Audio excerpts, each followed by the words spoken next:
koa azoto mandrakariva ampatsiaro anareo ny amin'izany zavatra izany na dia efa fantatrareo aza ka efa naorina tsara ny fahamarinana izay efa ao aminareo. Miarabary namana malala isany amin'izao fionantsika izao.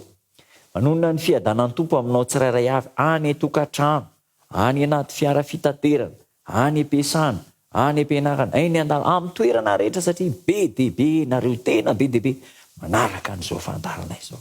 Izao anefa ny afatra androany, tsarovy ny fiantson'Andriamanitra anao avy any ambony. Ao amin'ny Petera faharotoko voalohany andininy faharoambin'ny folo.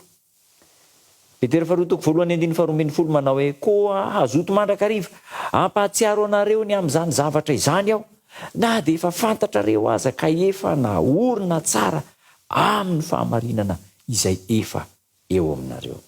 Amin'ny lohahevitra izay jerentsika androany dia izao, nantsoin'Andriamanitra isika mba haneho ny voninahitr'Andriamanitra. Na toinana hoe toinana ny faharetany diantsika sy ny mahaela ny fotoana iandrasana ny Kristy amin'ny fiheverantsika azy, dia tsarovy fa misy famondrampon'Andriamanitra omeny antsika. Indraindray mety milasa eritreritra isika manao hoe ela loatra ny tompo, tara loatra izy, dia mirona ho amin'ny zavatry ny tany, mirona ho amin'ny zavatra tsy mendrika. Azotsika atao ny maneho ohatra tsara arak'izay tokony ho izy amin'ny alalan'ny fiteny, ny fahamasinana, ny fananarana ho amin'izao tontolo izao sy ho amin'ireo mpanao ratsy rehetra. Tsy azotsika atao ny maneho oam-piainana to mankasitraka ny fanaovan-dratsy tandremo amin'ny mahazanak'Andriamanitra antsika, maneho ohatra ny fiainana amin'ny fanaovan-dratsy. Any amin'ny fiangonan-dehibe dia betsaka ny atao hoe tsy firaiana, mivavaka mafana kanefa mampitovy ny fiainana amin'izao tontolo izao. Any amin'ny fiangonan-dehibe misy any izany, ahina ny fitotonganana ara-panahy any amin'ny fiangonan-dehibe.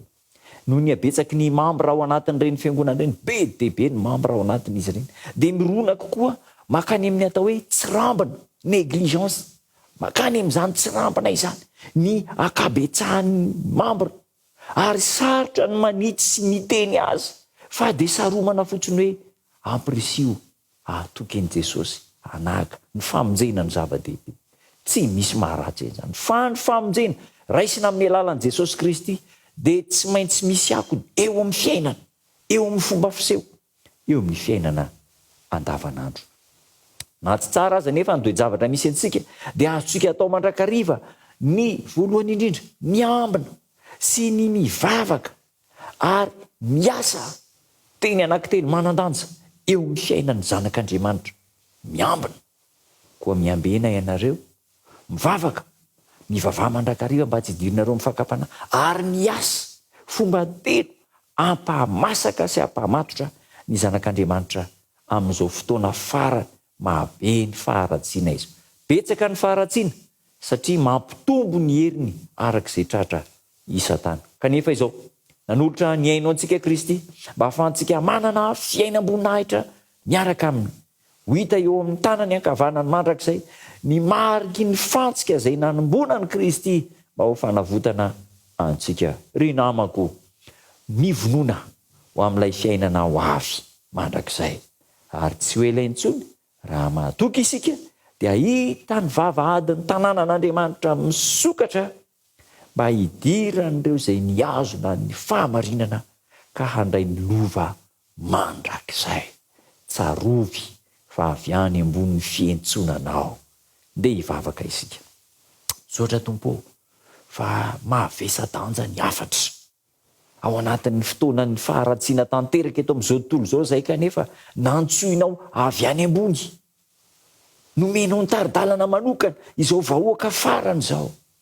Tompo, mamela ny fahadalanay, ireo tsirambina natao eo amin'ny fiainana, ny fisehoana ivelany izay tena manalabaraka ny anaranao, ary ankehitriny vahoaka manokana ny zanakao.